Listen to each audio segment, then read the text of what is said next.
So what I'll do is in next hour and a half or two, I'll take you to through the presentation on how waste management issues and scenarios are being dealt in the country. Pick up some global experiences as well, but mostly confined to what is happening in India and how solid waste management, different waste streams have been handled or tackled in India. So I'll begin with uh, kind of explaining you briefly what will be the flow of content of the presentation today. I'll provide you present status on different waste streams, including municipal waste, solid waste, and industrial solid waste. Go on to discuss what are the issues associated with these waste streams regarding their management in the country. And this will be followed by a discussion on what are potential impacts if we don't deal these wastes in correct manner or prescribed manner. What are going to be the potential impact of these waste streams? Then from the impact side, we'll look at also, because we often talk of waste recycling recovery issues. So what are the recovery, some type of waste? And broadly, when you guys include like resource recovery options in municipal solid waste, construction, demolition, which is mostly in the construction activities, and the electron waste is the groups in the urban waste management schemes.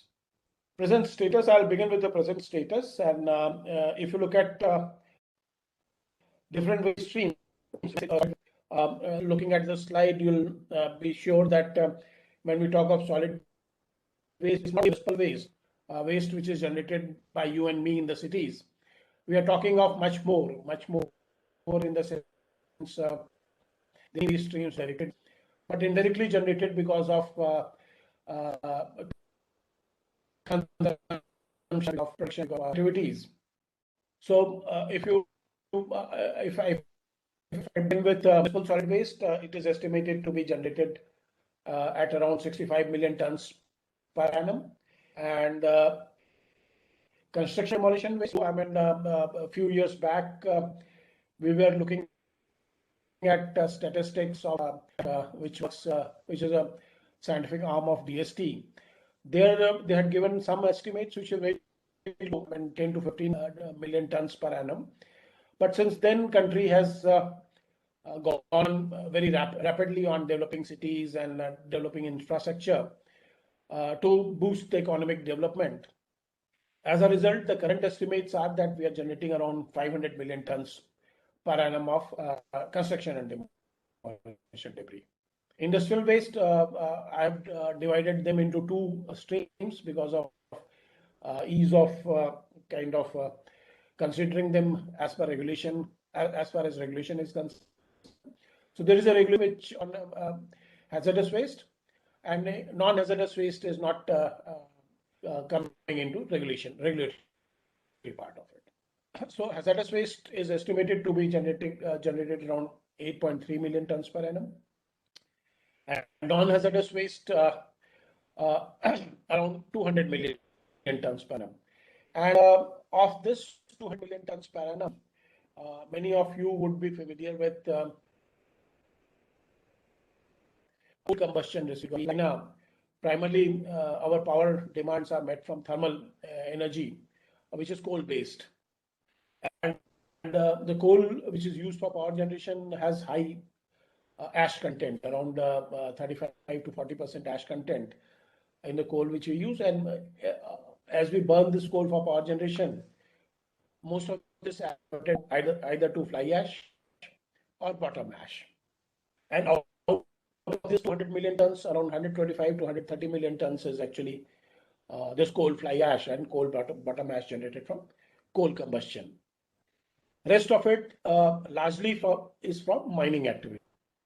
Mining activities and mine tailing, mine overburden, and also some part from smelting activities when you purify, when you process ore to produce metal, different metal, copper, zinc, aluminium, iron. In addition, we also generate biomedical waste. Biomedical waste typically means that waste which is generated from healthcare facilities. And it is estimated to be generated around 2.5 lakh tons per annum. And as I said earlier, there's a large inventory also of electronic waste, which is generated from electronic items, which most of you are familiar with, be it a mobile phone, be it a laptop, be it a printer, photocopy machine. But there are many other goods also which are classified as electronic waste, not necessarily in Indian regulation, but globally. All the white goods which run on electricity or battery, for example, refrigerator or washing machine, they also included in electronic waste as a bulky electronic waste.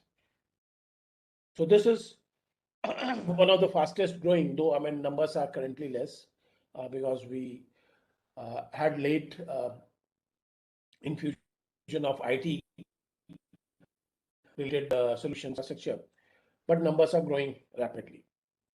Now, this is an interesting comparison of I mean, when I was in around 20 years back or 25 years back when I was in Hong Kong, me and my supervisor, we were doing a material balance for a human being on roughly how much waste consuming various resources, how much waste a typical man generates. And these are some figure of Neolithic Hong Kong person. Typically, I mean, of course, based on ancient literature and based on secondary data on how much oxygen it needed, a person needed, how much solids, mostly in terms of food, he consumed, and water he consumed, and how much was emitted out of breath and perspiration, and otherwise excreta and other solid waste generated on the material which human being used on an annual basis. And these numbers which you see are in terms of tons per person per year, and which were fairly manageable, fairly small, and there was not much problem in managing that. Everything which was generated as a waste became part of the ecosystem. Problem came when our needs became complicated, and this slide, if you see, it says more consumption and more waste output. Our requirement for comfortable living and also material consumption increased a lot. I mean, though this is an indication of 1992 modern man, numbers would have certainly gone up by this. But what it indicates is as you grow economically, as you prosper, and as you kind of consume more and more, you generate more and more waste in terms of tons, again, tons per person year. And not only more waste, but also more different kinds of waste. So clearly indicating that waste generation, which was fairly simple at some point of time, is becoming complicated gradually. This slide essentially captures what is the impact of waste which is disposed on in environment, and how does it impact various elements of the ecosystem. And a particular slide basically shows you a waste stream, solid waste, mixed solid waste, and this is when disposed on land. If you see this area, any waste disposed on land is impacted by precipitation, rainfall, and mainly by precipitation. And what happens is because of precipitation, the waste constituents which are soluble in waste, they get dissolved in waste, and they pass through the waste, and then they have potential to contaminate either the groundwater as a flow of leachate, or surface water if the waste flows down. And if there is a surface water in the vicinity, they can even contaminate surface water.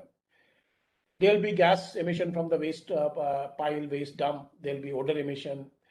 Waste, if it is not disposed properly, it will attract a lot of rodents, pests, and also the gases which are getting generated will be typically rich in flammable gases. So it will have fire hazard.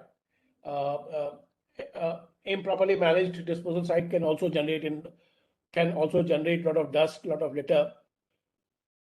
So these are kind of impacts very briefly on different elements of ecosystem.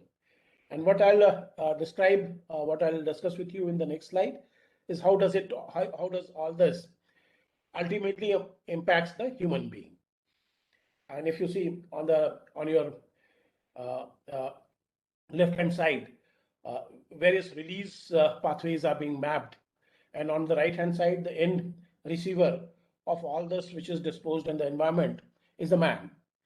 Ultimately, every action which is done in terms of improper waste management affects the man ultimately. This is, if you look at left box, release of hazardous substances. Once they are released on land, they can have a volatile material and semi-volatile material to be soluble in water, as I discussed earlier. Material which can react among themselves to produce various gases and various other waste materials through once it has gone to atmosphere, it can be inhaled by human being directly. Hazardous waste also can go to soil, and from soil again it can go to atmosphere by volatilization. It can go to water by sedimentation, by leaching, and it can then get into contact with aquatic and terrestrial biota. And when they become contaminated, it becomes a problem, because many times human beings consume food which is derived from these aquatic and terrestrial biota. And then if these food stuff itself is contaminated, we have been hearing on how brinjals or spinach which are grown in the riverbed, or other materials which are grown in riverbed which are irrigated by sewer, have high amount of heavy metals, have high amount of arsenic, and all this happens because waste is not disposed properly. And so man can come in direct contact with such material, can ingest this material dissolved in water, can inhale this as a gas. So ultimately, it's a human being which gets affected by all the pollution and contamination which is being caused in the environment. And I'll give you some example of how this pollution is caused if the waste is not managed properly. What I'll do is providing the status. I'll move on to key issues which are there in the various waste streams, and I'll discuss them one by one, and then go on to discuss overall potential impact.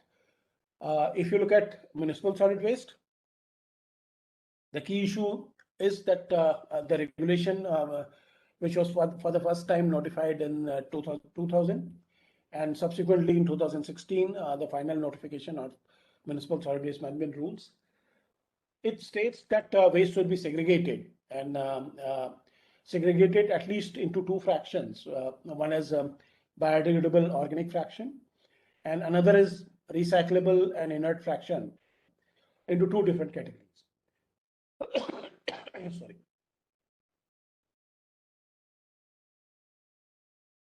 At the end of generation, I'm very difficult to are not trained to segregate waste at source,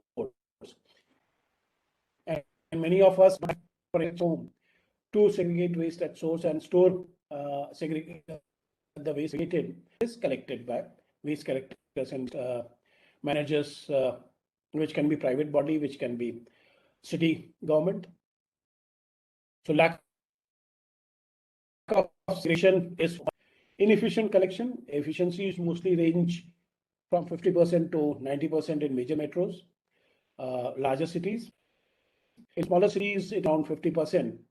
Though a lot of this actually has shown substantial improvement because of various initiatives which were started in 2014 under Swachh Bharat Mission program. But I mean, overall, we need to still improve a lot to become cities which are much clean and much green.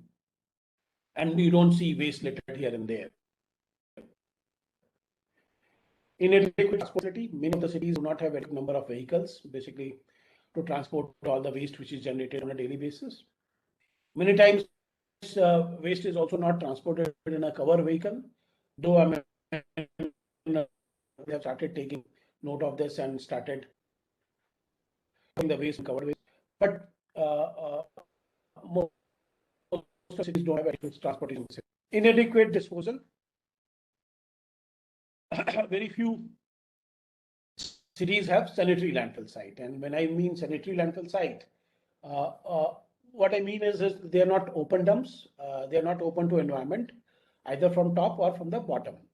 From the bottom, there is an impermeable layer, and at the top, every time you dispose waste, you cover the waste again with an impermeable layer.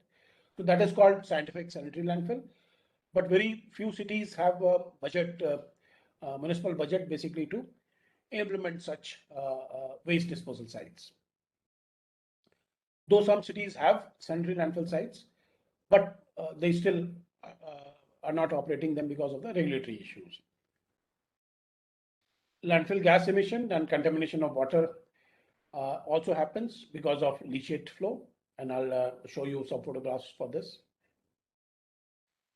In addition, what is happening is the disposal sites which are meant for disposing waste from municipal activities also get waste from non-municipal activities. For example, many times biomedical waste from small say pathologies or clinics which are not regulated, which are difficult to regulate, they also reach municipal waste dump site.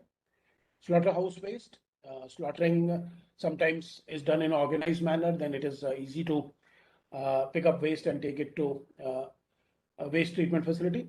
But many times we all know that slaughtering also happens at the household level. At the household level in small slaughter shops. So such waste is difficult to manage and difficult to take it to proper scientifically designed treatment facility. So this waste also a lot of time reaches municipal waste dump sites.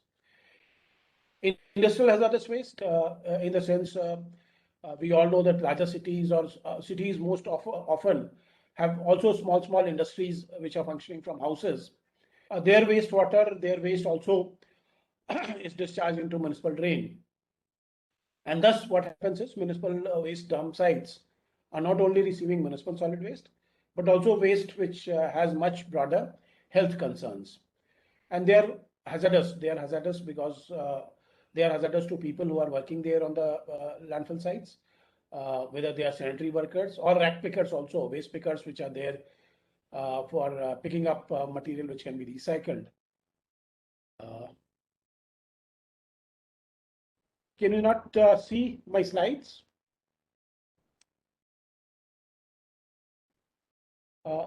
Can you confirm if you can see my slides? I'm on slide number 8. Key issues. Hello. Yes, sir. Yes, sir. Can you see my slides? Because one of the participant messaged that she's not being able to see the slide. No, your slide is visible, sir. Okay, Please, sure. Please continue. Yeah. So these are the key issues which impact municipal solid waste management.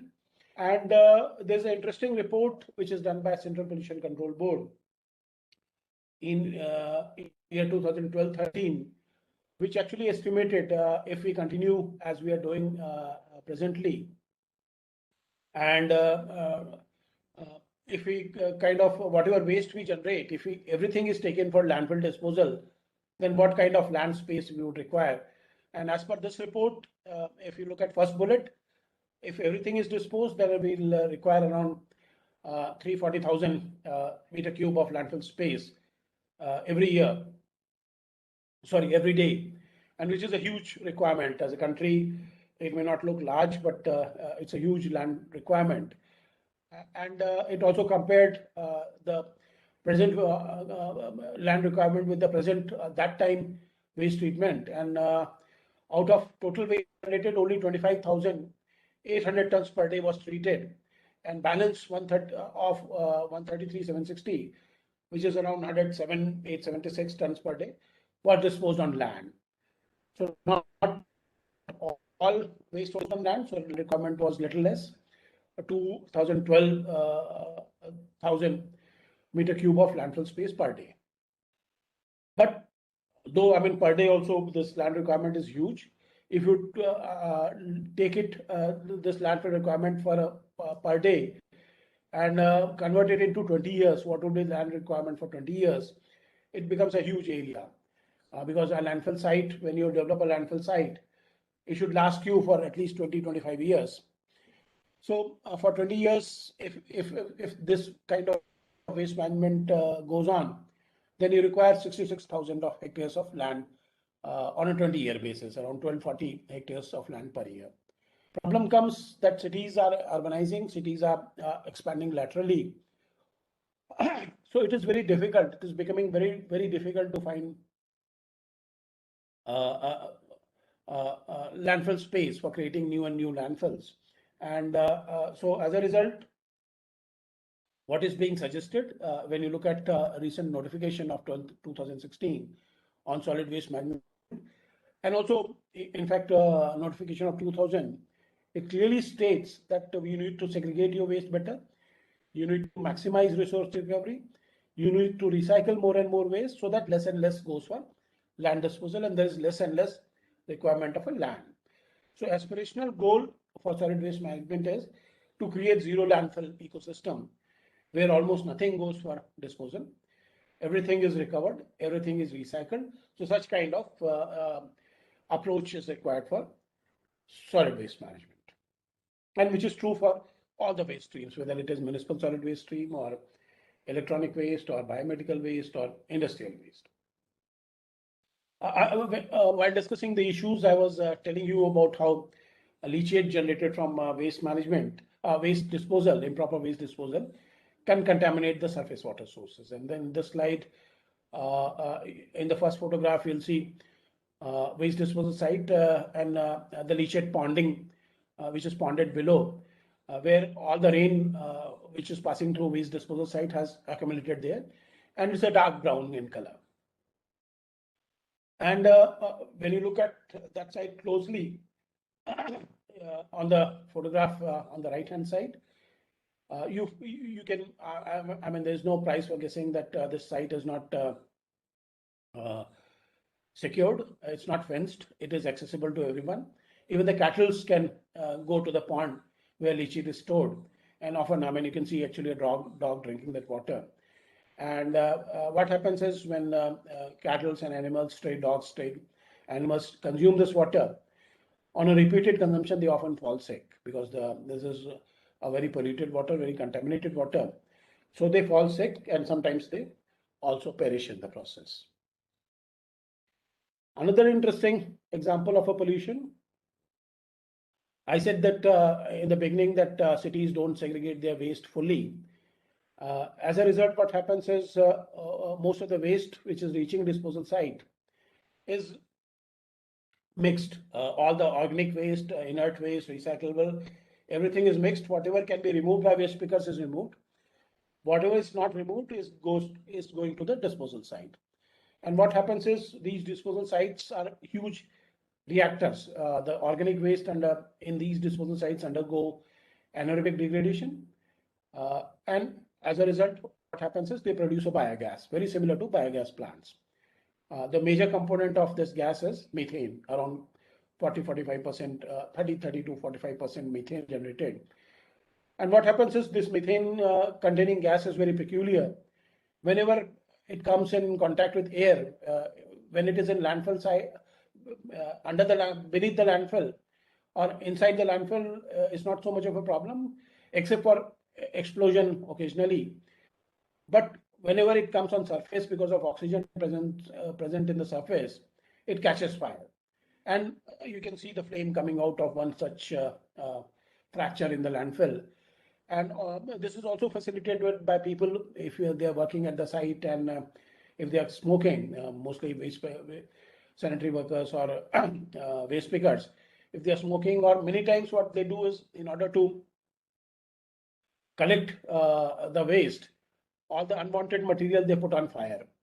And when they put these materials on fire, then if the gas is coming out from the landfill, that also catches fire, and the landfill starts burning. Many of you would read, it's not very common in summer times, but in winter times, you'll read in newspapers that landfills in Delhi, this is also actually a Delhi landfill, have caught fire again, and they have started burning. So this happens when the landfill gas comes out and it comes in contact with air and starts burning. What it does, if the gas is not burning and it's only coming out as a landfill gas, then it's a greenhouse gas, because its major constituent is methane, and methane, as you might know, that it's 21 to 25 times more potent than carbon dioxide being emitted in the air. If it's burning, then it causes damage at the landfill site. It also causes air pollution. Air pollution not only in terms of emissions of different gases, but also soot, because often the combustion is not complete. So black carbon gets emitted, which is also one of the short-term climate pollutants. Key issues when you look at construction and demolition debris: no recycling, no reuse, though potentially almost everything in construction and demolition debris can be recycled if they are collected properly. Like municipal solid waste, if they are not contaminated with soil, then almost everything can be processed and recycled. If you look at notification of 2016 on construction and demolition debris waste management, because of that notification, many cities now have been putting up construction and demolition debris recycling plants. But there's still a lot of catching up to do, because our generation is huge. So a lot of catching up to do in terms of setting up construction demolition debris recycling plants. Waste is still going to the landfill.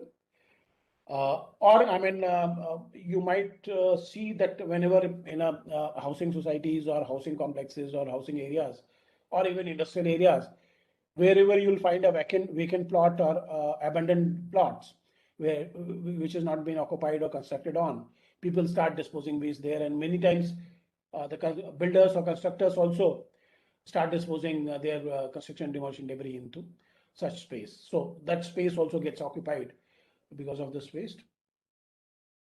And what happens is the resource which can be otherwise recovered or reused gets lost. And we'll discuss this when we discuss the opportunities on waste management in terms of resource recovery. We'll discuss how valuable material in construction demolition debris as well. Non-hazardous waste issues, industrial waste. Key issues regarding non-hazardous waste is no policy for effective management, recycling and reuse. So there's also no incentive on material recovery for non-hazardous waste. And when essentially talking of not so much utilization has gone up a lot because of a lot of cement bricks, a lot of cement manufacturing, a lot of construction material backfilling has been happening with fly ash. But there are other waste streams like red mud generated from alumina manufacturing, copper smelting, the waste generated from smelting, mine overburden, mine overburden. They are still so their effective management still remains a challenge, and we need to have a policy basically looking at targeted policy looking at utilization of non-hazardous waste. Hazardous waste, on the other hand, the key issues in the past from the days when we have been manufacturing hazardous waste has been contaminated, has been disposed indiscriminately in many places because of there was a cost for disposal of hazardous waste. Cost for disposal of hazardous waste in a common landfill sites. So many times what happens is small industries or small and medium industries find it very costly basically to dispose waste in these places. So night time or when no one is watching, they often dispose waste in areas which are unregulated. So thereby creating legacy contaminated sites. And there is a report which was done for Ministry of Environment and Forest some 3-4 years back on legacy contaminated sites, and it estimates currently we have around 300 sites, such sites in the such contaminated disposal of hazardous waste, and many of this would actually larger sites need to look at how these sites can be rehabilitated and redeveloped. Like non-hazardous waste, there's also lack of incentive on recycling and reuse, and I'll discuss this also is one of my case studies on how this waste can be fully utilized properly. Illegal disposal for small industries that resulting into legacy site. Many times look operations and this operation and this small fashion is being carried legal electrical unit in a small industry enterprise, and you will find that one of these Sorry, people, sir, to interrupt. photograph. Hello. Sorry to interrupt you, sir. Go ahead. Yeah, your voice is not very clear. It is due to network issue. Okay. So what I'll do is bear with me for 2 minutes. I'll connect to another network. Okay, sir. Okay, Just 2 minutes. Please.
Hello, can you hear me?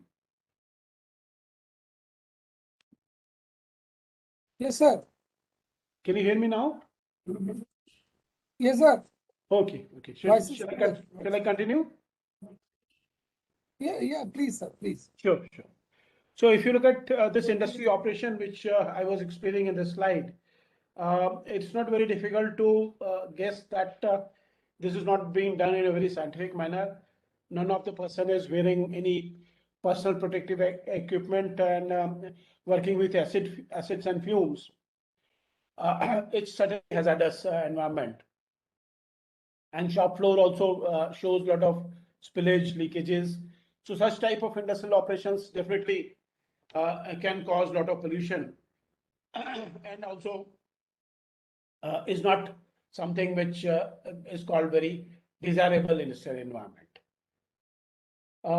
This is one of the slides showing waste oil being stored in a drum from an industry operation, and any industry operation for maintenance of its machineries, plant and machinery generally uses oil, and this oil basically, when it becomes waste, it has to be stored and then given for recycling.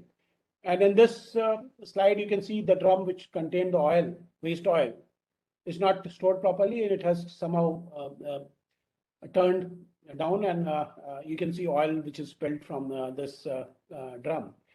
And there's no price for, again, for guessing that this drum has not only contaminated and polluted the local soil, but as the oil moves down, it will keep contaminating the soil beneath, and also at some point of time might also reach the groundwater below. When I told you about illegal disposal of hazardous waste causing a lot of legacy contaminated sites, this is a photograph capturing what I said when I said illegal disposal, and you can see at night time many of such small scale industries they just dispose their ash either from furnace or from boiler, or also some other waste on the side of the road. And this ash is classified as hazardous by Indian regulation. So you can very well imagine when the rain comes, what will happen to this waste which is there, and all will get washed to the sides of the road and will contaminate and pollute the roadside. I'll show you a very classical case of what happened a few years back in terms of groundwater contamination. And this is a classical case of groundwater contamination which happened in Rajasthan. This was around in 92, 93, 93, 94 around. And there was a dye manufacturing industry, dyes which are used in textile, as we're all based in Bhadohi around. You very well understand what dye is used for. And this dye manufacturing operated for a year. It was located very close to Udaipur in a village, and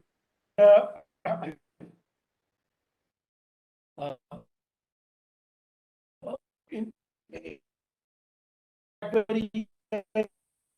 unfortunately there was a heavy rain in this area, and what happened was all the sludge which the industry was storing on the plant premises, it all washed off. And industry was upstream to these wells and below, and around 70 groundwater wells were contaminated. And the soil. Sorry to interrupt you, sir. Again, there is a problem in your voice. Yes, sound is not visible. So, yeah, yes, sir. Some problem is there, sir. Easy note that contamination now and from water. Again,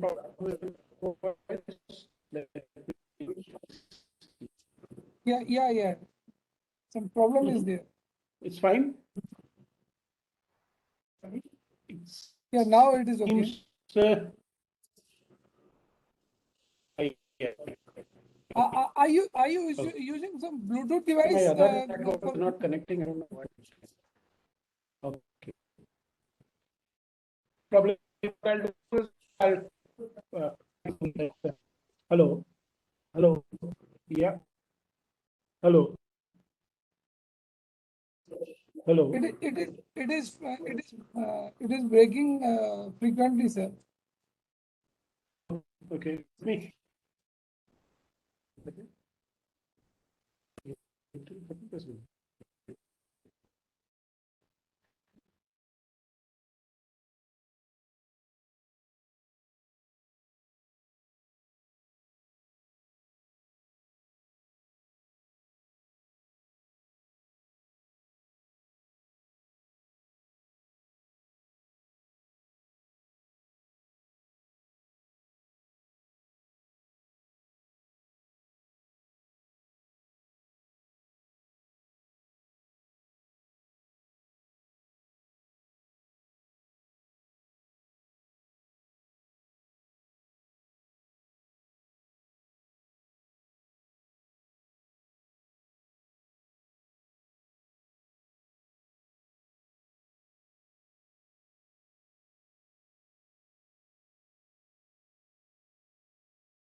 Okay,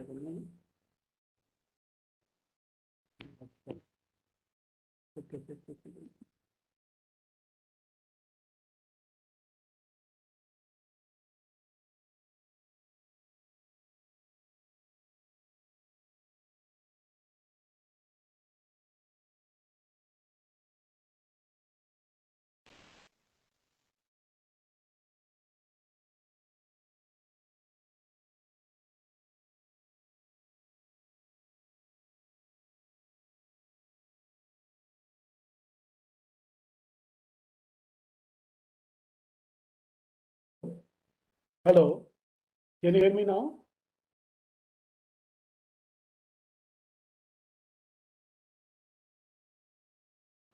Yes, sir. Yeah. Can you hear me better now? Sir, please continue. Then I'll let you know. Sure. So what I was discussing with you was this groundwater contamination out of dyeing intermediate industry, and because of rain, there was a contamination in around 60-70 wells. And fortunately, this was a dye intermediate. It was dark in color. Immediately when the hand pump started giving out brown water, it was kind of confirmed that some contaminations happened. Also, fortunately, for the subsequent 4 years, it was good area. The soil was porous, the government washed away faster. But I mean, what is confirmed that because of improper waste storage and heavy rain, there was a potential for groundwater contamination. So moving to next slide. When we come to biomedical waste generated from hospitals, testing facilities, blood banks. So what are the key issues? There is a risk or injury potential because of the improper disposal of waste, because biomedical waste has a lot of material which syringes, there are scalpels, knives used for different purposes, bottles, ampules, glass ampules, broken, unbroken. So there is always risk of disease and injury from exposure to these materials. High level of segregation and treatment therefore is required so that biomedical waste is managed in a proper manner. But as I said earlier, when I was discussing issues on municipal solid waste management, that often this waste is seen dumped at municipal waste dump site. That becomes a challenging. It becomes a challenging for people who are working at municipal waste dump sites for managing the waste. On the electronic waste, the key issues, one is transboundary movement, though I mean because of very strict monitoring of electronic waste going from here and there, This has come down a lot, but still there are many countries which are susceptible to electronic waste transport from developed countries to developing countries. Their NGOs, they still claim that often a lot of waste comes legally. Country like India, country like Pakistan, Bangladesh, Malaysia, we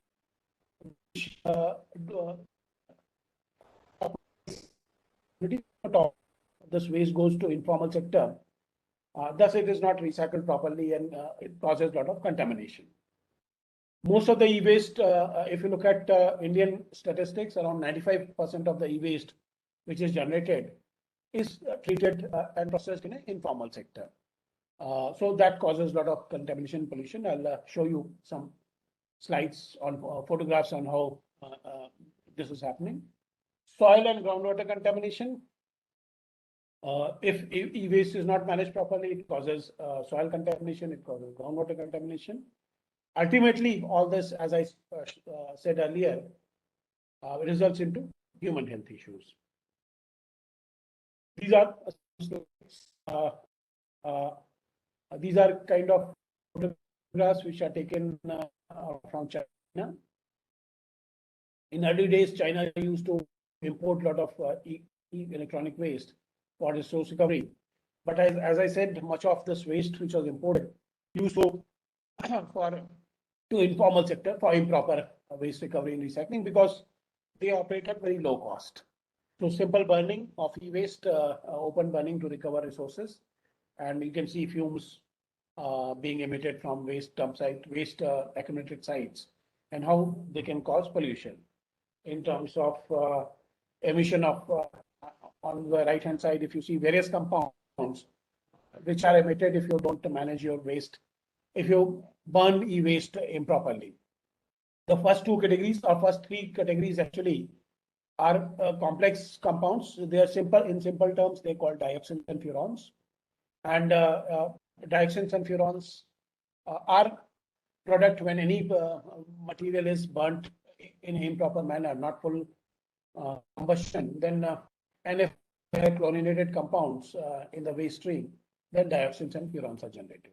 One can also have polyaromatic hydrocarbons, PHs, polychlorinated biphenyls, and heavy metals of different types, mercury, arsenic, lead, cadmium, chromium, which can cause adverse impact if they are not managed in a proper manner. Similarly, other than burning the waste to recover the resources, many times electronic waste have motherboard or printed circuit boards, and these printed circuit boards are dipped into acid bath, and copper is leached out of acid. Copper is dissolved into acid and recovered, and unrecovered material is then thrown with the spent acid, which causes a lot of pollution. And since this spent acid disposed not properly, it can cause emission of a lot of acid gases, emission of sulfur dioxide, emission of chlorine gases, emission of hydrochloric acid, emission of nitric acid. And you know, I mean, fumes of these acids are harmful. If one happens to inhale these fumes and one is working in this area, then it is harmful to the people who are working in this area. Pollution of water bodies. This is again a particular slide from a recycling facility, which was working on a transformer and reclaiming transformer oils from transformer before they are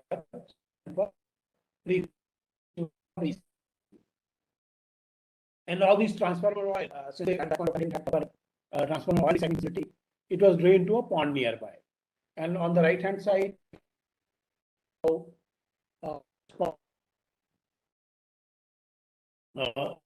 the transformer oil was disposed indiscriminately, the oil rainbow color is actually transformer oil floating on the surface of the pond water. What it does to the pond ecology, while start floating, the sunlight doesn't penetrate the pond water, And if the sunlight doesn't penetrate the pond, then it goes to the sunlight and oxygen, which gives size and breathe. And gradually, what happens is the pond ecology becomes dead, and there's no life left in the pond. Small scale burning of copper cables, basically to recover copper. And again, I mean, you can see if it is done in open, if it's not regulated, it is local, small scale air pollution, but it becomes a problem when you look at large scale of that happening. Again, I mean, on the right hand side, large scale burning of such cables and plastic material to recover metals. And there's no doubt that this will cause pollution. This has caused pollution. And to the people who are working in this area, not only people who are working in this area, but also people who are residing in this area. So this was kind of giving you what are the problems, what are the adverse impacts, and what are the issues in different waste streams. From the problems, now in the second part, I'd like to move to opportunities. What are the opportunities related to waste management, and how one can avoid these adverse impacts by looking at resource which can be recovered from waste, provided there is a proper application of waste segregation processes, there is proper application of processes, technology processes which are identified. So this first slide gives you a different kind of common type of technology processes which are applicable to municipal waste as a so on the first column, you see feed. Feed here is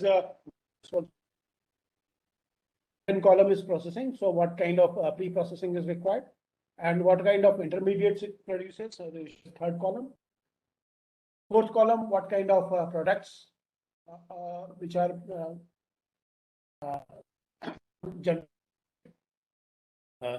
using these intermediates as a feedstock.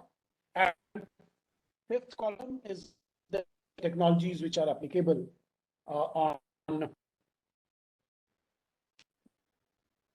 processing these materials into resources. So MSW,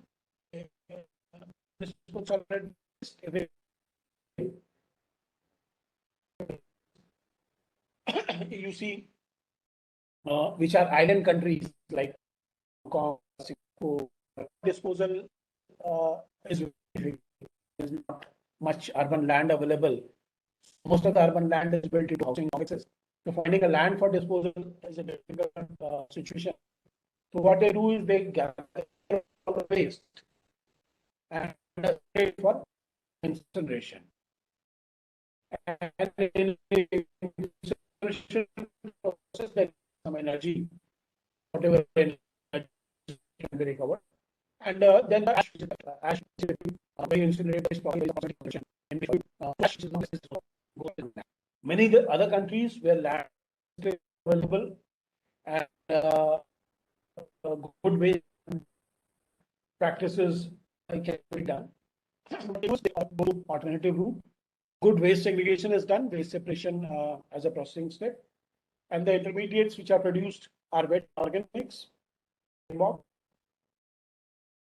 The light blue recyclables, like glass, metals, paper, plastic. Dry organics, which are, I mean, the difference between recyclables and dry organics is that dry organics will have certain calorific value, but they cannot. For example, a mattress produced from a hospital as a waste, or from a house, leather slipper or when they become waste, they cannot be recycled back into leather or back into slippers. So they become they come under category of dry organics. What are the produced from compost? Can be composted into compost.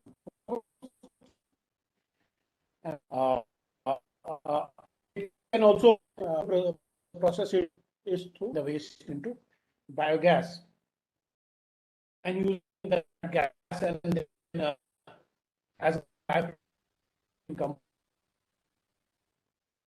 You get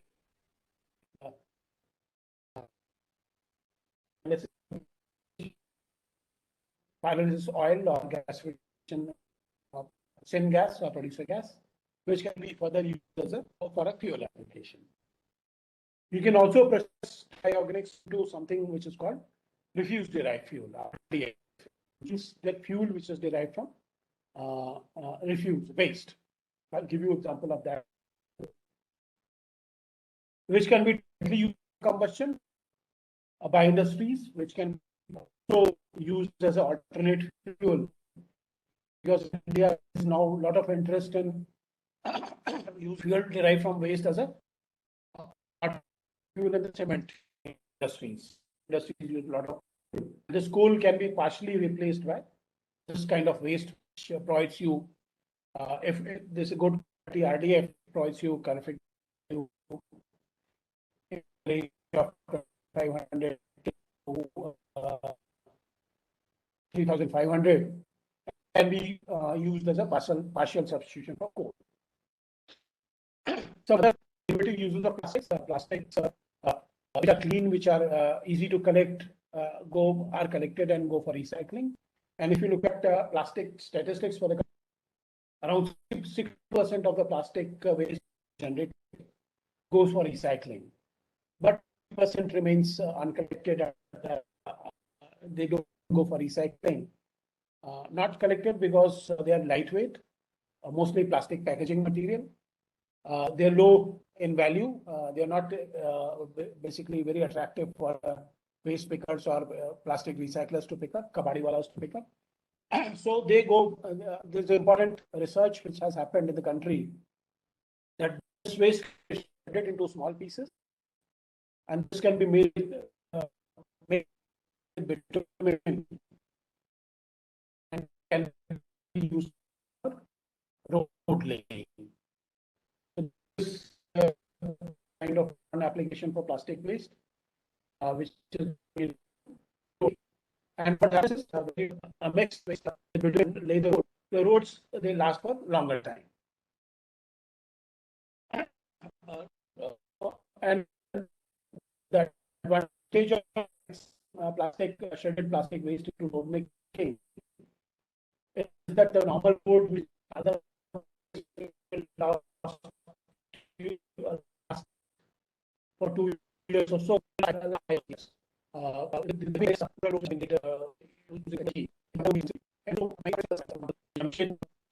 Jamshedpur township, which is managed by Jasco, has made a road length in their premise, which is laid by plastic waste, and they stated from the last 5 to 6 years that road has been used very effectively, and no damage has happened to that road. So that clearly shows the advantage of using plastic in the road. On one side, you use manner. On the other side, you also ensure that not being recycled has been taken care of in a problem. Road making in the subsequent slides. Now, the organic waste, which they look at municipal waste characteristics, around 50% of the waste in municipal solid waste is organic in nature and easy to degrade. For example,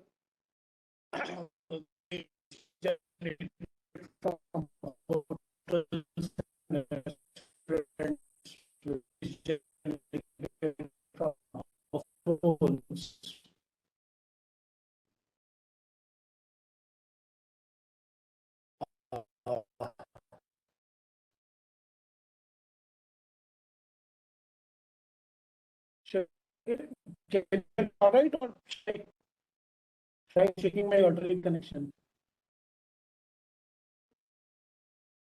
Am I audible? This is breaking heavily, sir. Audio issue is still very much persisting. Voice is breaking. Voice is breaking. Is this better now? Yeah, now it is better, but as and when you progress, the thing starts. Yeah, I think that's the problem of working from home. So let me see. Okay, sir, continue. Let me Yeah, hope yeah, that sir, it goes continue. on properly. So this is one example of composting at a decentralized level. And the photograph, though shown in, is a facility in Thailand. But now it has become very popular in India as well. It can be done by housing complexes. It can be done by a small, in a small decentralized manner, in a controlled manner. This composting is not in open. So what happens is most of the conditions in composting can be controlled. It is happening in vessel, much like biogas plants. So one can control moisture, one can control humidity, one can control temperature profile in the composting pit or composting chamber. And the compost which comes out in a much shorter period, in 10 to 15 days, unlike 40 to 60 days for open composting. This plant produces compost. And the gases which is coming out of the composting process is also controlled. You don't have open emission from composting process going into air, thus contaminating the air. So gases also coming out of composting process are controlled. Though this process is little costly than open composting. Open composting, of course, like open dumping, doesn't require much technology input. So it's much cheaper. But this is more controlled and more kind of waste is segregated properly. A quality compost is produced in this. So this is one technology option other than using shredded plastic waste into road making. What one can do is, others, next slide, I'll discuss what is done with when the composting is done on a large centralized level, larger scale. And this is composting on a larger centralized level in cities, where small composting plants sometimes is not possible because of dense population staying in a city. So in that case, what they do is they select a place a little away from city residents and barren land, and then they kind of set up rows of waste there. And these rows, since there's enough space between these two rows, there's a wind passing through, a wind profile building up in between the two rows, and that is why this composting is called windrow composting. Rows from where the wind can pass, which can actually enable proper waste mixing because of oxygen being available to waste piles, and time to time the pile is turned. So every week a pile is turned once, and you also mix kind of nutrients and biodegrading bacteria to this compost piles, spray them from top. So after 40 to 60 days, the whole thing gets converted into compost, which is in vessel composting, it gets done in 10 to 12 days, but at a higher cost. Here it is 40 to 60 days happening in natural environment. But there are problems since it's happening in open. Often if it's not managed properly, there's a lot of odor, there's a lot of smell. Birds often get attracted to these composting pits. So it's very essential basically to do composting in a very sanitized atmosphere to basically address these issues. One problem which these compost plants often face is when they are doing a large scale centralized composting, say 500 kg per day, or sorry, 500 tons per day, or 200 tons per day, or 100 tons per day. Much of the waste which is received is mixed in nature. This is not segregated properly. Mixed in nature, entire waste pile is put into rows and composted. So when waste pile is composted and the compost is separated from non-compostable material, a large amount of non-compostable waste residue is generated. And as you can see on your right-hand side, large amount of non-compostable material, which is mostly plastic rags, plastic bags, cloth, leather. I mean, in terms of characteristics, it's a dry organic material which cannot be composted. So what is to be done with this material? Because this material then becomes a problem. though it has calorific value, but it has to be cleaned before it can be processed into something useful. I'll come to that little later, what this plastic waste, if it can be cleaned properly, can be processed. As I said, other than composting, you can also process your waste into biogas plants. If the waste is captured from hotels and restaurants, where a lot of food waste is generated, and also some part of waste generated from houses. Houses, generally, the small amount of waste is generated as a waste. Hotels and canteens and restaurants generate large amount of waste. So this is a typical facility generating a biogas. This is in Maharashtra. And this is 5 tons per day by waste processing plant. And these are some details, technical details on how much biogas is generated. What is a rough calorific value of this waste in the range of around 5,000 kilocalories per cubic meter. 300 meter cube per day of biogas is generated. And this is generated into power. Though, I mean, if there is a cooking requirement, you can use this gas also like a LPG for a cooking, which is much cheaper, because the moment you want to produce power, you need to add a power module also for power generating engines and power combustion engines. That increases the cost. But this facility, since there was no biogas user in the vicinity, was generating power. So with the efficiency of 25%, the total power generation per day is around 450 kilowatt hour per day. And the power consumption of this facility is around 50 kilowatt hour per day. The net surplus which they generate is around 400 kilowatt per day. So that shows that how using a biogas plant, you can also generate some resources when you manage your food waste or organic waste in a proper manner. The plastics on the composting or biogas plants which are separated and which becomes waste, as I said earlier, they can be cleaned, they can be shredded. If they are not used in road making, what is done is you add some additive and extrude them through compression machines and make briquettes like this, which are shown in this photograph. So these briquettes, now the advantage of having these briquettes is, unlike the waste material, they don't smell. They are processed waste. They can be easily stored. They can be easily packed, bagged in a sack, and they can be easily transported. Unlike unprocessed solid waste. So from unprocessed waste, you have converted your waste into value-added material. Now, clean such kind of pellets will have typically calorific value, as I said earlier, ranging from 2,500 to around 3,500 kilocalories per kg. And this is very good fuel material for either industries and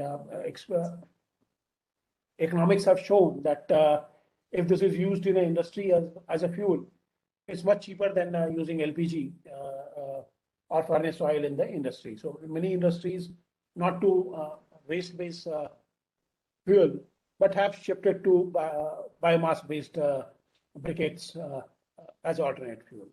This can also be, as I said earlier, can also be used by cement companies. Cement companies as alternate fuel to coal. Not full substitution, but at least 25%. There's a report which estimates that up to 25% thermal replacement can be done using such alternate fuel. So if you want to use it in a cement kiln, when you produce RDF, what kind of waste processing one requires? Solid waste, which is received, say from a composting plant, whatever is composted, you remove as a compost. Other parts, remove the bulky parts, large parts like stones and other things. Remove recyclable materials, which can be still recycled, and then homogenize them, shred them, homogenize them. Do optional process, do biological drying. There are certain bacteria which, when you mix with this waste, because this is not biodegradable waste. So what these bacteria do, they kind of heat this waste so that all the water and carbon dioxide escapes, and drying of waste is done so that further processing of this waste becomes easier. Sieving the waste through large scale, through sieves, to remove sand and to remove further recyclable material, and then extruding them to process RDF, which I mean I showed you photograph of how they look like.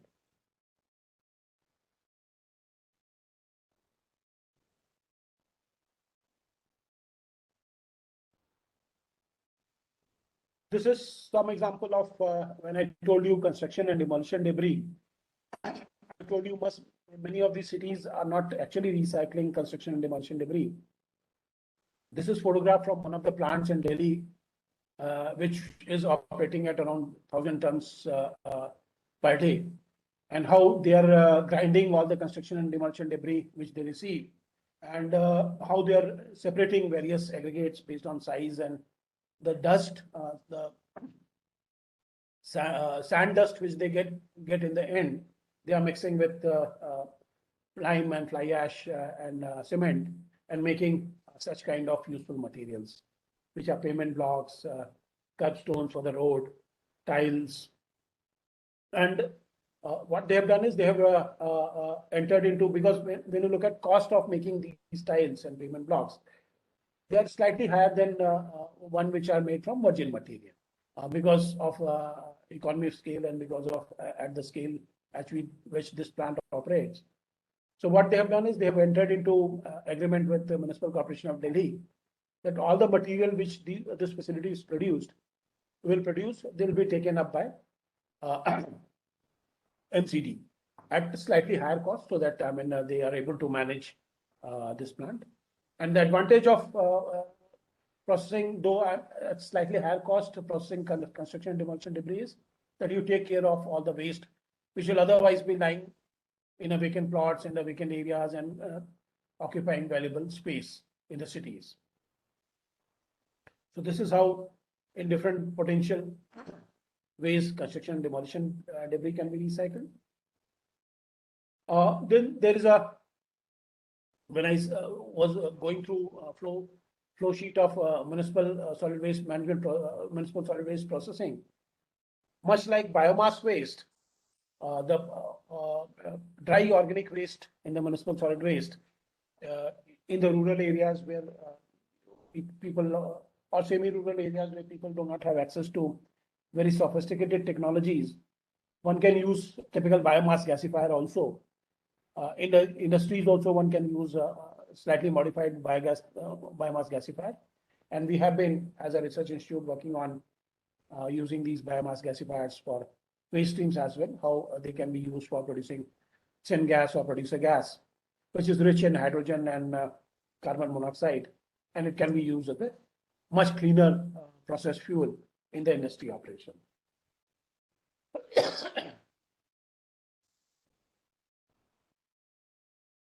Another concept which is catching up in a lot of developed countries is simply moving away from processing waste into compost and processing waste into biogas, because they find that there's a lot of cost which goes into putting up a sophisticated technology, and the output many times doesn't cover that cost. So what they have realized is a lot of this valuable material, for example, waste generated from hotels and restaurants, have a lot of potential to produce biofuel, second stage biofuel, third stage biofuel, and also other products. For example, if you are processing waste from, say, hotel which is producing using apples or oranges to produce fruit juice, the pulp can be used for extracting chemicals which are health chemicals. So such materials can also be now is being extracted in countries like in Europe, where simple biogas and composting is happening, but some amount of that waste is going into extracting value-added materials. And what happens is, when you extract value-added materials, when you recycle and reuse them, you get higher cost.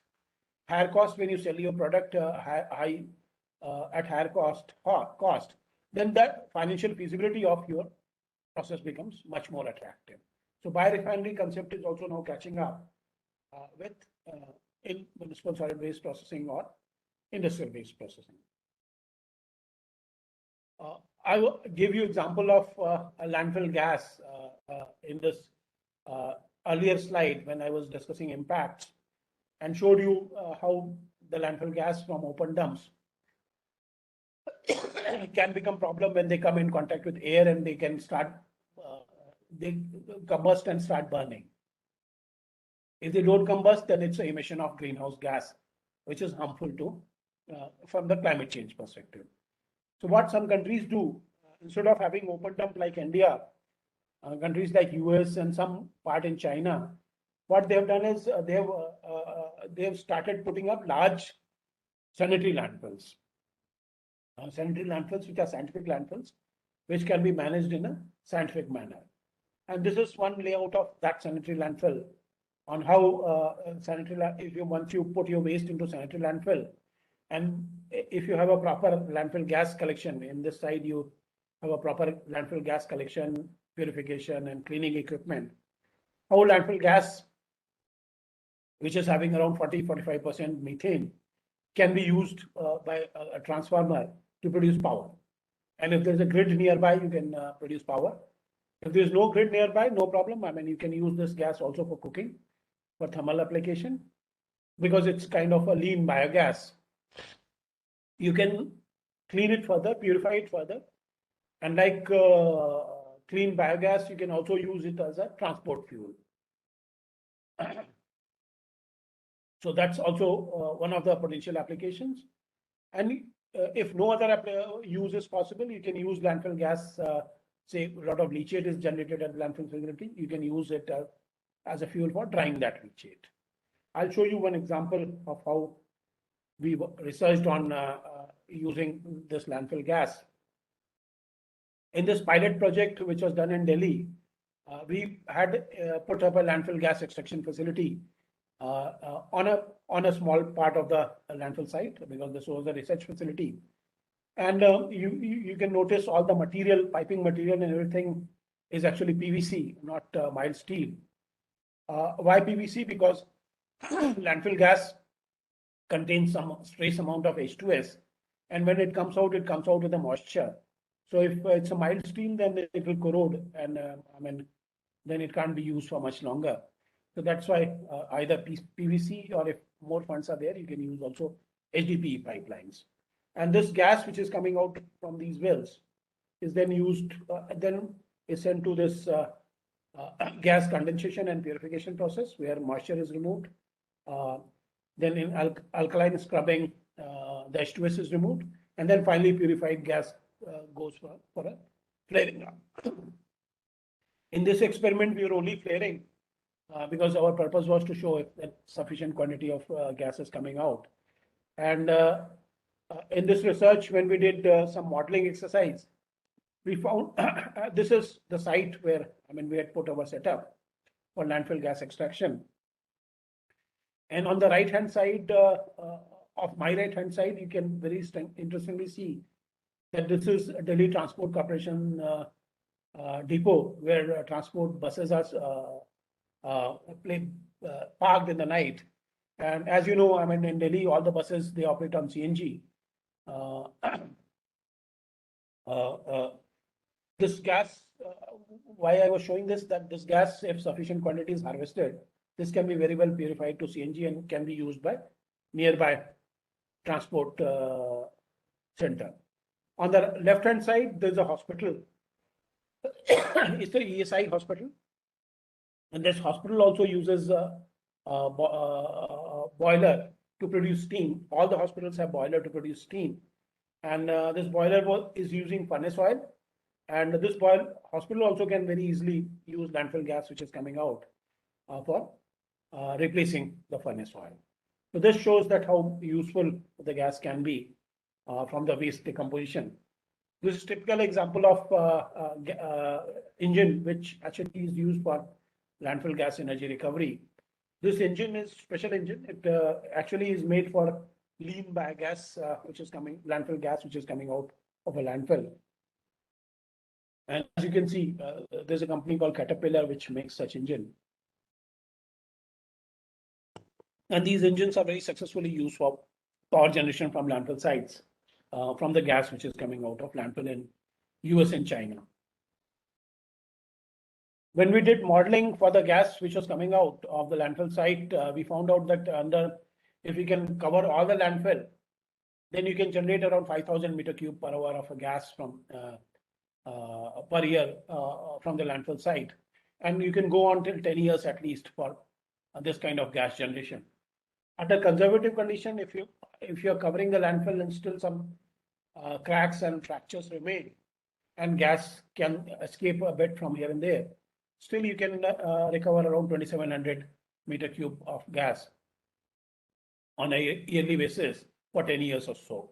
So that shows huge potential of such large landfill sites, which are there in the country, which need to be closed, and which has gas which can be used for a gainful purpose. The economic benefits of, as I said earlier, what use this landfill gas can be put to. Thermal applications for drying landfill leachate, for cooking fuel or as a fuel for boiler. You can also use it in a furnace or kilns if there are kilns in neighborhood. In cold countries, many times they also use it for space heating, where the winter is a long period and space heating is required. Power generation, if the grid for evacuation of power is available, or further purification of this and taking the methane concentration to up to 90% purity, then you can use it as a transport fuel as well. What are the environmental benefits of using landfill gas? It prevents uncontrolled emission of greenhouse gas, because landfill gas is a greenhouse gas. No adverse health impact on sanitary workers or waste pickers which are working at the disposal site, and also the nearby residential population. Because what happens is, initially when the disposal sites come, they are at the outskirts of the city, but later on by encroachment or by illegal occupation, they come in the heart of the city and people start residing all around the landfill sites. So it becomes a problem if the landfill is emitting gas which is harmful to them. It also reduces the fire and explosion hazard if you extract the gas and use it for harvest it for useful purposes. Then explosion and fire incidences also can be reduced. Another aspect which is catching up now in the country, also in line with Swachh Bharat Mission 2014, which started in 2014. The cities which have large landfill sites which were either full or closed or are being in process of closing. Now cities are finding that they have no new land available for further waste disposal.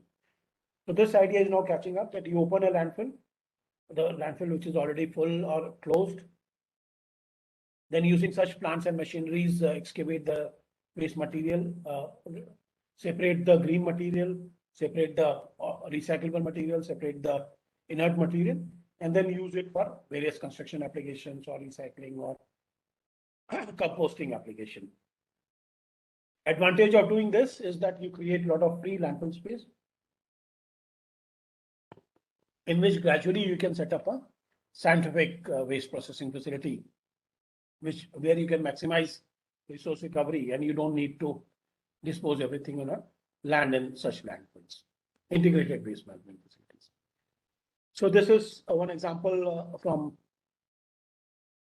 Ministry of Urban Housing Affairs website, the landfill site, which was kind of earlier, this is the Devnar landfill site, part of which was reclaimed, which, as I said, because of the gas burns sometimes, has been now reclaimed to a flat land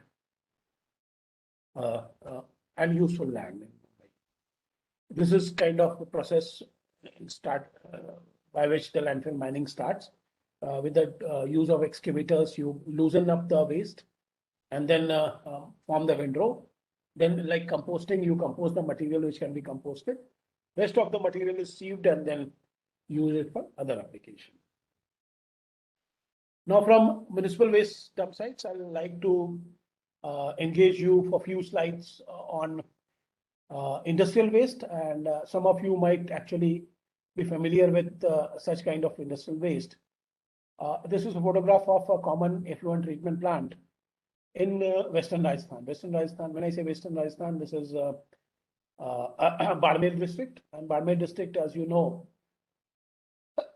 is full of small scale textile dyeing and printing units. And they generate wastewater, which is very high in TDS, total dissolved solids, high in chemical oxygen demand, high in biological oxygen demand.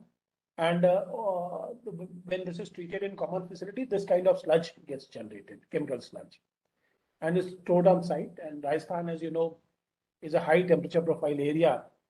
Temperature in summer goes easily to 45, 46. And also because the terrain is sandy, there's a lot of sandstorms in the summer times. This waste which you see dries gradually and becomes powdery. And when the sandstorms come, this waste starts flying everywhere, and thus it becomes a problem. So me and my PhD student, we started exploring what can be done with such kind of waste. Can this waste type of waste be recycled? So the problem was large quantity of chemical sludge getting generated in the CTP.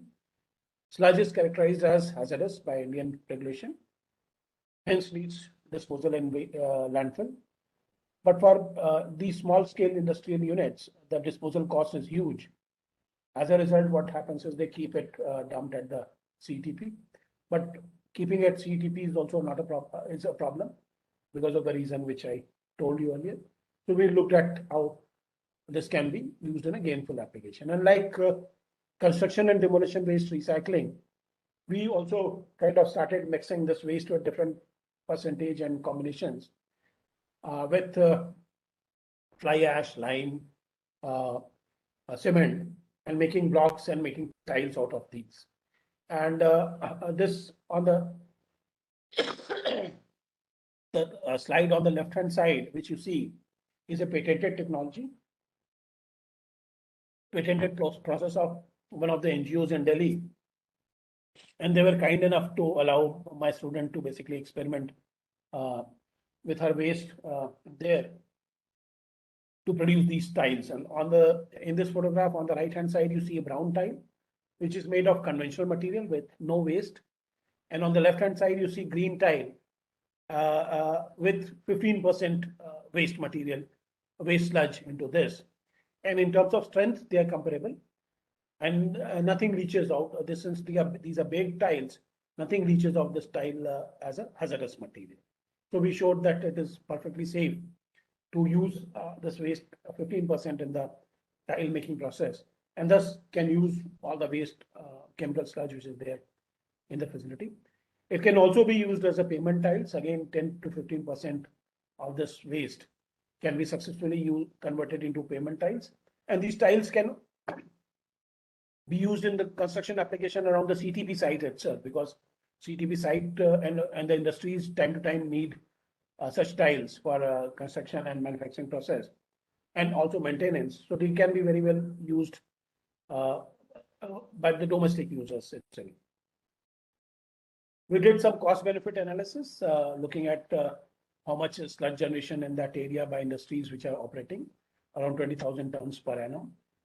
And so tile making facility with 10% sludge replacement, which was on a conservative side, you can produce around 3,65,000 tiles per annum.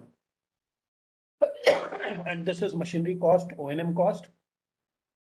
The person who can put such plant and machinery can earn annual profit of around 1 lakh at the sale price of 550 per tile.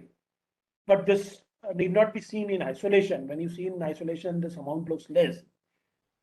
But against this, the industries, if they want to dispose this waste at the landfill site, then they have to spend 40 lakhs per annum at the cost of around 200 rupees per ton, which is low, which is again a very conservative cost, because most of the landfills, most of the disposal sites, they charge you anything in excess of 500 rupees per ton of waste for disposal. So if you look at environmental cost of management of the sludge, the cost becomes very lucrative, and the industry operators can set up this facility against avoiding this waste going to the landfill site. With this, I'd like to close my presentation. And thank you for your patient hearing. I'm sorry about some disruptions in between, because I mean sometimes the work from home facilities are not foolproof, and sometimes they give problem. But I hope you could finally capture all my presentation. And what I'll do is I'll stop sharing this, and we'll be open to question and answer. Sarpan, please unmute everyone. If anyone Attendees has any can question. unmute themselves now. If they have any question, please ask your question by unmuting themselves.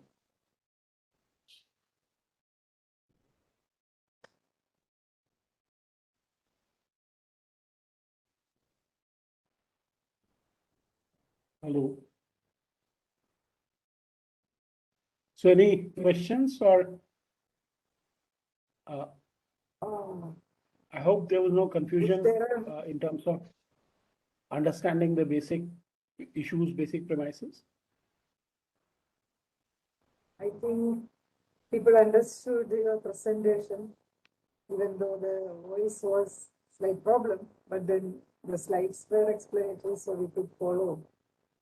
Oh, good. If there are no questions, then I request Sinos to sum up the session. Sinos. Very good evening to one and all present here. First of all, I am Dr. Sinos Kayachan, Assistant Professor, Department of Microbiology, St. Patrick's College, Rajapuram, Kasaragod, Kerala. And we had a great personality in this last session. Dr.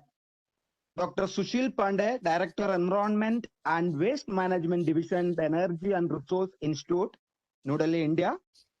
We had a great opportunity to hear his valuable talk entitled The Overview of Solid Waste Management in India.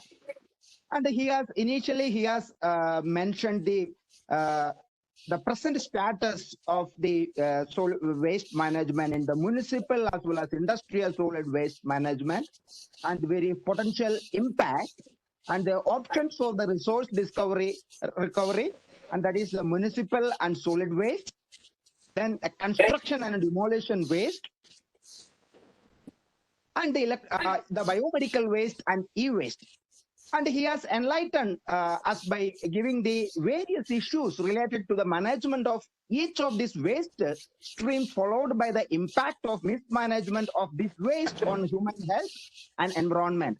He has also enlightened us by saying how improperly managed municipal solid waste can generate the leachate and contaminate the soil and groundwater, and how mixed waste disposal can result in the generation of landfill gas, and its uncontrolled emission can contribute the GHG release in the environment.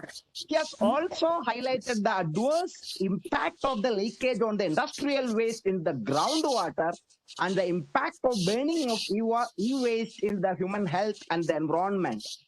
And he has highlighted what are the various opportunities of recovering the value-added product in terms of energy and other materials of waste streams, which are segregated in a proper way. And he has also enlightened us on describing how organic waste can be composed in decentralized community options or centralized city-based options. Examples are the compost plants, which are mainly recyclable and which can be separated, and that can be used to produce converted into refuse-derived fuel. And the refuse-derived fuels has high calorific value in the range of 2,000 to 3,000 kilocalorie per kilogram. And how these particular technologies have replaced the conventional fuel in the industrial application. And he has also enlightened us by putting the examples of plastic waste which cannot be recycled and which can be shredded and used in the rod and can be mixed it with a bitumen. The rods slide in this manner last for longer times as convert to the conventional material. And the landfill gas emitted by conventional landfill sites that can be has very excellent applications in power generation, thermal heating, or drying application and transport of the fuel. But he has took us to some of the recent examples of United States of America and China, along with some other examples. And he has also highlighted the industrial waste that can be used for a very valuable purpose, and the chemical sludge which are generated from the treatment of wastewater from the textile dyeing operation, and that can be baked to produce tiles and paver blocks. So which can be which was the overall talk. In the nutshell, he has highlighted the various opportunities and the overview of municipal solid waste processing pathway from feed to the conversion of energy by highlighting the applications of plastic waste, and in vessel composting, he has highlighted the examples in Thailand facility, and windrow composting, biomethanation, fuel processing for killing, and pavement blocks and curbstones, and biomass gasifiers, and biorefineries pilot plant. He has also given a great overview of landfill gas management by mentioning his research, whatever recently he has done in Delhi, with the help of certain modeling studies. And this has high economic and environmental benefit, and which is also useful in biomining. So, in the nutshell, your talk was extremely great, sir, and we are very fortunate to get your talk. And on behalf of all the participants present in this program, I express our sincere thanks and gratitude to you for delivering this valuable lecture. That is provided insights for the future research in the solid waste management in India. I also thank Dr. Betty Varghese Dasgupta for providing an opportunity to report the session and conducting this valuable FDP program. Thank you, madam. Thank you very much. Thank you, Sinoj. Thank you, sir. Thank you, Dr. Suneel Pandey. Thank you, sir. Thank you. Yeah, thank you, Dr. Sinoj, also for excellently summarizing the presentation. I'm sure I would not have done that in a same efficient manner as you have done. Thank you so much. Thank you, sir. Thank you very much. Sir, thank you, sir. You can log out, sir.